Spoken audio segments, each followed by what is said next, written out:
And yet, despite all we've achieved, I cannot continue my re-election campaign. The constant media speculation about my future and the campaign finance board's decision to withhold millions of dollars have undermined my ability to raise the funds needed for a serious campaign. Welcome to New York One's Off Topic on Politics. I'm New York One's investigative reporter, Courtney Gross. Mayor Eric Adams is officially out of the race. What does that mean for the rest of the field? How are the candidates pivoting, reacting? Are any of them hoping for his endorsement? We're going to break it all down when we get you caught up on the race for mayor. And then the federal government is shut down with no signs of reopening. The Trump administration is stripping New York of billions of dollars in transportation funding. How does all of this affect the Empire State? Joining me for this discussion is our Bobby Cuza. Hey, Courtney, you know who we could really use this week is our Washington reporter, Kevin Fry, who just left the station, sadly. Doesn't work with us. He was always our expert on all things DC, but I'll fill in ably today. Yeah, you've been covering this week, so we are going to lean on you to try to inform our listeners and our viewers on YouTube, and our Eric Adams expert extraordinaire is here, Kelly Mena. Were you sad? Because now the relationship you have with Eric Adams is coming to an end. It is. I think he's excited. But yes. He actually cited that as the reason for He said ending his Kelly campaign. Mena has been I chasing believe me that. for years. I was going to say, I covered him in Brooklyn Borough Hall as well. So we go back many years, me and him, all the way to his rat soup days. So. Oh, God, I remember that. Do you remember that? That's a highlight. Wait, pause. Because I want to talk about the Adams legacy. Oh. And maybe we could all share like special memories of Eric Adams later on in the episode. But first, let's just get to it. I know that we had our live podcast event. If you have not watched or listened, that is on YouTube or on our feed, listeners and viewers. And we talked a lot about the mayor exiting the race because we taped that on Monday. But Kelly, since you are our expert here, I mean, we'd all been speculating that this would happen for so long. Did you have an inkling of it, and were you surprised? Not surprised, and I did have an inkling. Obviously, I talked to his campaign regularly. I talked to his staff over at City Hall.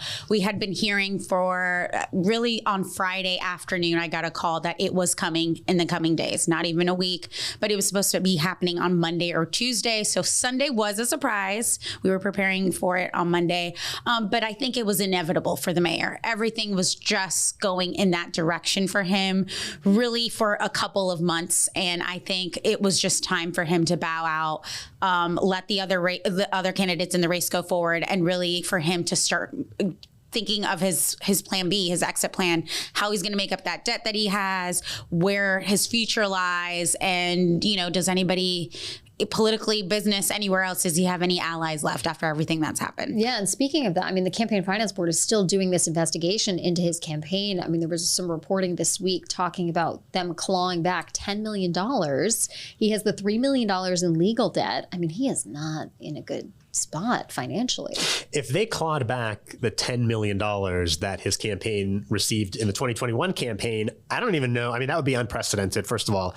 I don't know how he would pay it didn't happen. for it. I don't think that didn't. Well, John Liu didn't get matching funds. It's a little different. It's not a good scenario. Never mind. So that would be a big problem for the mayor. But as it is right now, he has $3.5 million in his current campaign account, which is why I don't think we've talked about this too much because it's almost an afterthought. But he blamed the media, right? Yeah. And he blamed the Campaign Finance Board when he put out this video on Sunday dropping out of the race. Our fault. It's always our fault. I was going to say, not himself, nothing he did. But why take personal responsibility for anything in life, honestly? It was the media speculation that undercut his campaign, he says, and it was the CFB denying him several $1 million in matching funds that he thought he was entitled to.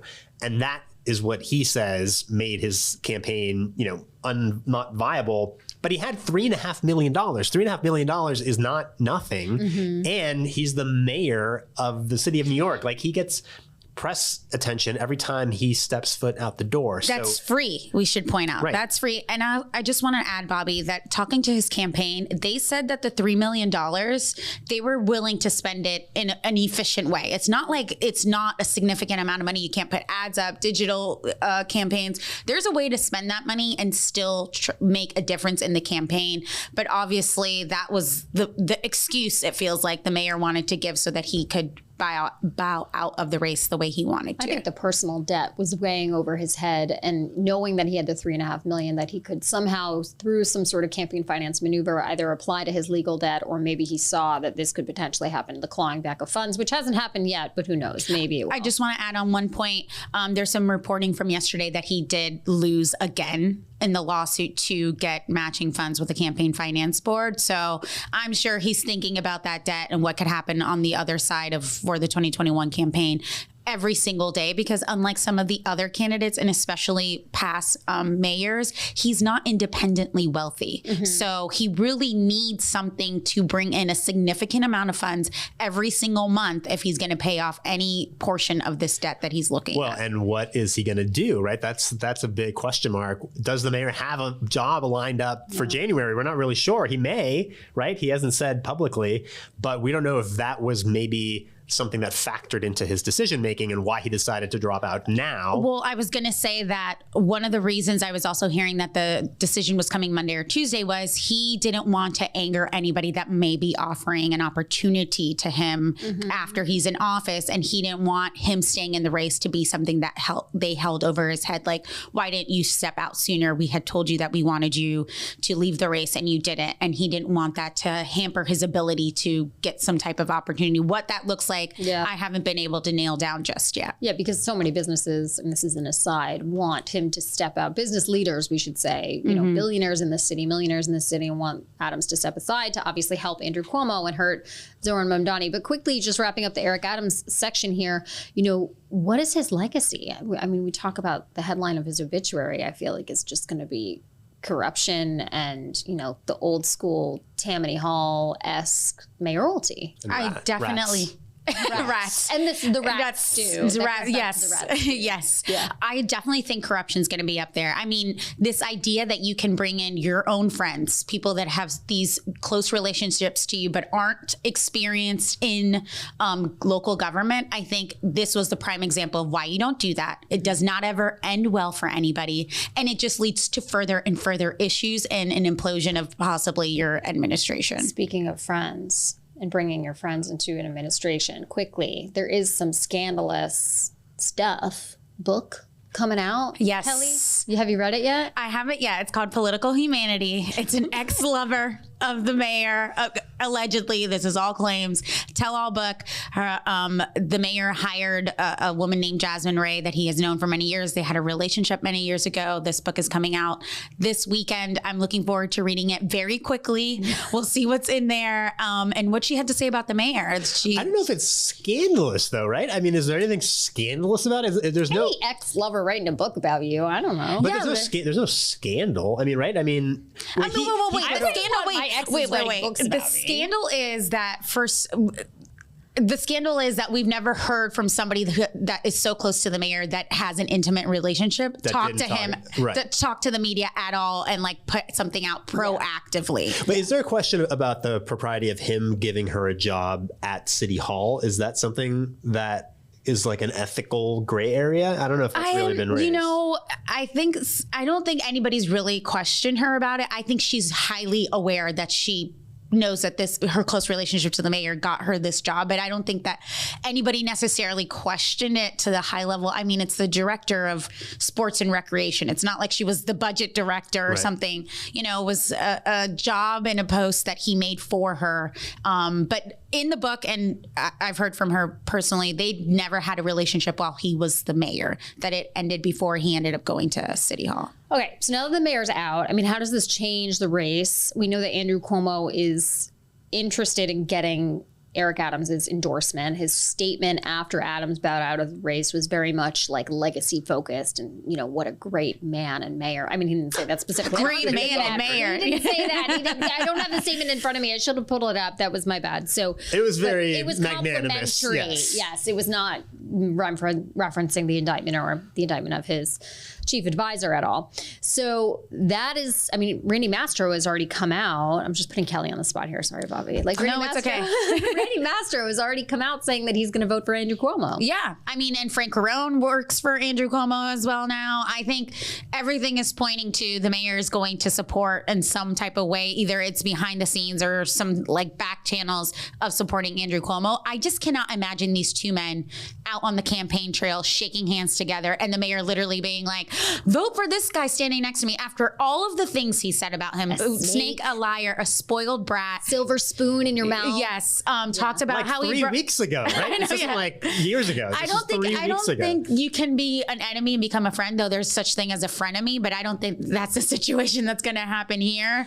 I think he's just going to be I think the mayor is always just going to be complimentary versus critical of Andrew Cuomo. Right. I mean, forward. I could see him, you know, making some kind of statement or saying something about the fact that he wants Cuomo to win. I cannot see these guys having a news conference and like holding hands. No Jessica Ramos, Andrew Cuomo thing happening. Right. No, I don't think so. But I mean, the question is, does Mayor Adams hate Mamdani more than he hates Andrew Cuomo? There's that line, right, a few weeks ago when he had that meeting. Yes, we were able to confirm that the mayor at that meeting, private door meeting, had said that he loves the city more than he hates Andrew Cuomo. In the sense of, I'd rather see the city succeed with somebody that I can't stand personally, but that can continue on with some of the priorities I have, versus seeing somebody run the city that could tear down all the work that I've done and a lot of the work that many of the people who I've worked with have done. And that's what he was weighing. And Cuomo's looking for his opening here, right? I mean, this is a very holy week for the Jewish population here in New York City and everywhere, honestly, with Yom Kippur. And Cuomo released a video apologizing to the Jewish Orthodox community for his policies during the COVID-19 pandemic. I mean, our Dan Rivoli was covering this, and he was referencing, I mean, remember the zones? Do you remember this? He was like talking about it and giving me flashbacks on set this week. If there was a red zone, a yellow zone, and an orange zone, and they all had different rules during COVID. And many of the Jewish communities in Brooklyn in particular felt very targeted by those policies. It didn't sound like Andrew Cuomo was apologizing for the policy, but apologizing for them feeling targeted. Yeah, he said something about how he didn't consider the sensitivities of the community. It was like a very carefully worded apology, this video statement that he put out.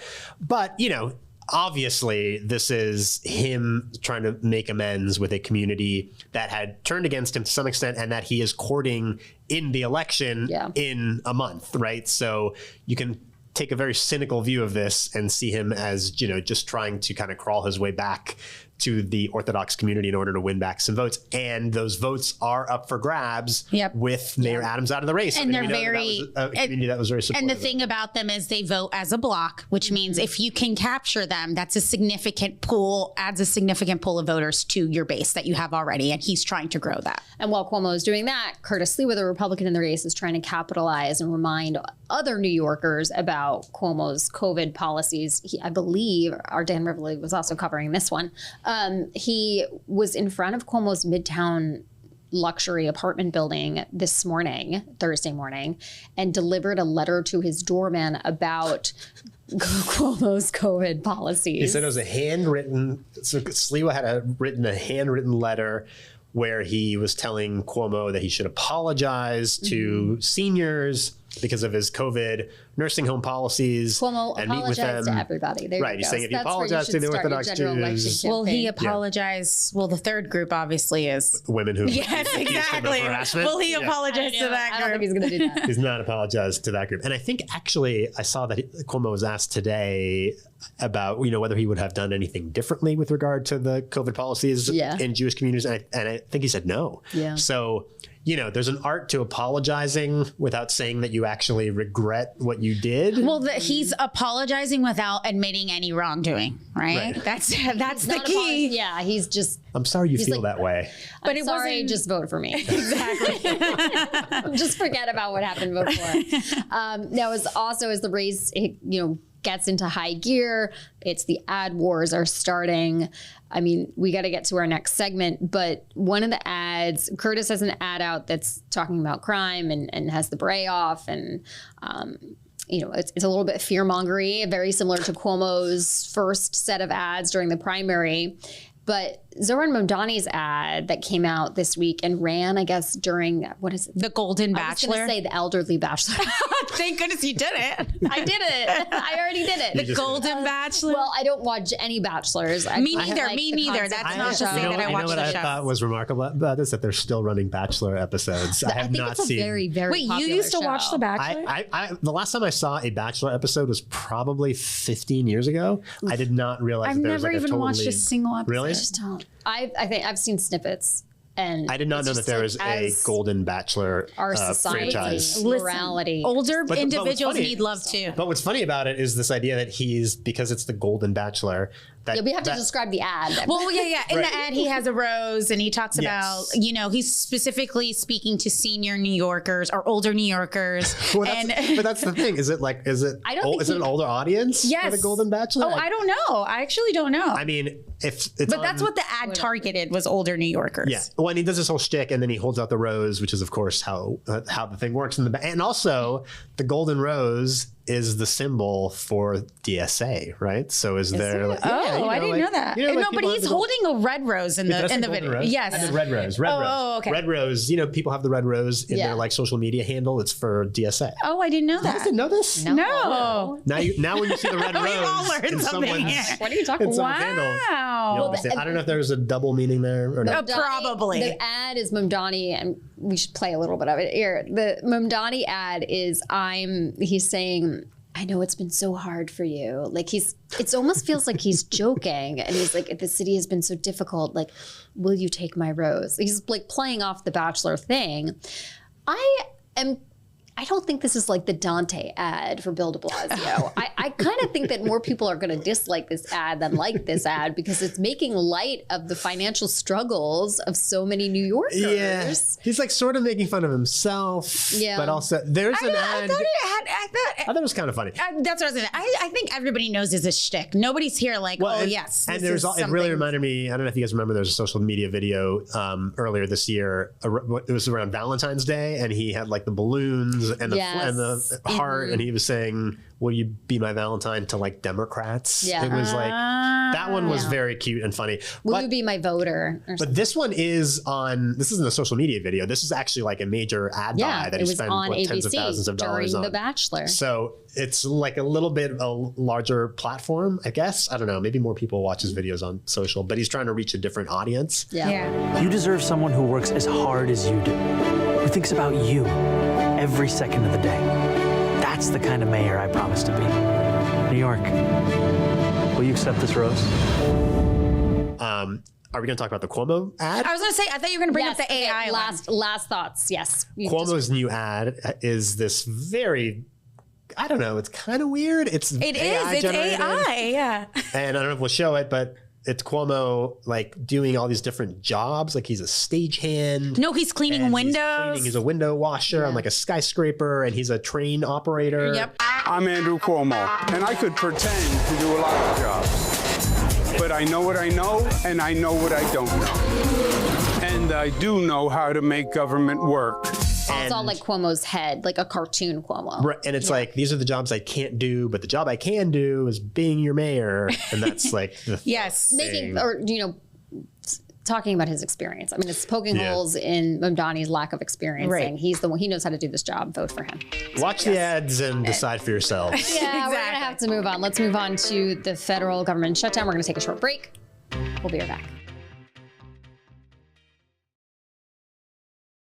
The bad news just keeps coming. Guess what has happened since we started standing here? They're freezing $18 billion in infrastructure funding, including the Gateway Tunnel and the 2nd Avenue subway. Okay, the federal government is shut down. Lady Liberty is still on. As of this moment. As of this moment, who knows what it will be like next week or the week after. And thousands of government employees are on furloughs as of this point. We know that those essential employees, whether it's TSA, air traffic controllers, are showing up to work, but without a paycheck. They do get back pay whenever this ends, but it doesn't seem like it's going to end anytime soon. You're looking at me? That's where you step in. Bobby, this is answer the national crisis problem for us. Thank you. Bye. The thing about the Statue of Liberty, though, because I was doing some reporting on this on Wednesday. It is, first of all, it is so hard to get information about this because, first of all, it's the federal government is like very hard to get information out of in the first place. When there's a shutdown, they're not necessarily taking your questions. I don't think the press people are essential. No. And I don't think that they would be considered like the Trump administration would consider them essential. No, there was one agency I tried to get in touch with yesterday, and I heard back from their media relations guy, and he's like, "Yeah, nobody's showing. We're not working." Yeah. So even if you're trying to get information from the and the sites are all down too. And it's hard to. By the way, it is actually hard to get people on the phone these days. Have you guys noticed this? Like, I was trying to. I'd never called the National Park Service for anything, and I couldn't find their phone number. Like, there's no phone number online because everybody deals with over email these days. So I could not get a straight answer on Wednesday about when is the Statue of Liberty closing. It was open yesterday, and the ferry service had on their website, it said, we're still operational, but check back to find out. And then Kathy Hochul on Wednesday said, well, the Lady Liberty's crown might go dark, but then she won't. There's this question of whether Kathy Hochul would put up state money to keep the Statue of Liberty open, which is what Cuomo did the last couple of shutdowns. So it's not cheap. And then but it's symbolic. And it's tourism too, right? Yes. People want to come and go to Statue of Liberty. Yes, I think and then there was conflicting information. Now the Department of the Interior says they will keep it open. So anyway, the point is there's a lot of unanswered questions because this whole thing is we're figuring it out as we go along. There's no two shutdowns are the same because the president can kind of do whatever he wants. Individual agencies can kind of do whatever they want. So you don't know what is and isn't going to be closed. I mean, we know that air traffic controllers, TSA agents, military, FBI agents, any kind of law enforcement. There's a lot of different job categories that they still have to go to work, even though they're not getting paid. And at some point, that begins to become a problem first of all, nobody likes not getting a paycheck, right? So after it's a pretty big motivating factor. People start, and this is what happened last time in 2019, 2019, there were so many air traffic controllers that started to call out after a few weeks that it actually affected flights, and LaGuardia couldn't accept flights at one point. There was a bunch of delays. So the longer this drags on, the more problems we're going to see. It is worth mentioning, too, a lot of things continue normally, right? Like the post office is still open. Of course. Mail still gets delivered, Social Security benefits. SNAP benefit. But then things start to change, I think 30 days. And I believe they can't accept new applications. So over time, some of these services, and you might stop getting certain benefits, whether it's SNAP or WIC, which is related. So a lot of these programs seem operational now, but then maybe there is some allocation of funding that runs out, and then we start to see problems down the line. So bottom line is there's a lot we don't know. And right now, the truth is, it's not like there are super visible, obvious, immediate impacts. I think for the average person, they would have no idea that the federal government is shut down if you don't work for a federal agency. But there are 115,000 federal employees in New York State, and all of those people are now either furloughed or working without a paycheck. And this comes as the federal government, the Trump administration, is also threatening New York with lots of funding cuts or just withholding funding. Most recently on Wednesday, my notes aren't up, so I wanted to read exactly what they said. On Wednesday, they clawed back $18 billion or paused $18 billion in federal funding for the 2nd Avenue subway and also the Gateway tunnels, those tunnels that go under the Hudson River between New York and New Jersey, which have been a huge project, huge issue for so long. And the DOT said that they paused it to examine New York's, quote, discriminatory, unconstitutional contracting processes. And the interpretation of that is, oh, they're going to hit Schumer and Jeffries projects that are close to home. They're gonna not, this review can't even happen because the government shut down. So it's like clawed back plus paused and no review. So it's like a double whammy on them. Yes, because they're saying, well, first of all, they're saying they don't want this money going out, this, funding being allocated based on unconstitutional DEI principles, right? So obviously there's, because there's diversity contracting procedures in place at places like the MTA, now money's being halted. Yeah. But then, like you said, it gets complicated. They said they have to conduct this review, but they can't conduct the review because of the shutdown. And so it's clearly targeted at New York and at Schumer and Jeffries.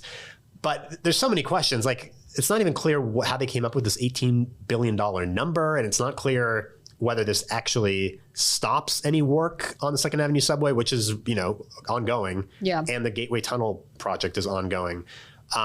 But this just goes to show how, first of all, the federal government has these purse strings that they control and can very quickly and very vindictively, in this case, really inflict pain on New York. This has happened before, right? But now we're talking, because of the shutdown, it looks like this is clearly not a coincidental timing. And they want to hit Schumer's and Jeffries because they're Democrats and the Republicans are trying to basically lean on them so that they come to the table and agree to their terms for how they're going to spend money at the federal level. And so hitting the two leaders in both houses in a place where it hurts, they think that maybe this would be, I'm assuming, I'm not in these conversations in these rooms, we'll bring them to the table and have a little bit of leverage on them versus some other people. And maybe even, I don't even know if it's about leverage trying to get them back to the table as much as it is just inflicting the pain, right? Because that's, those are the adversaries.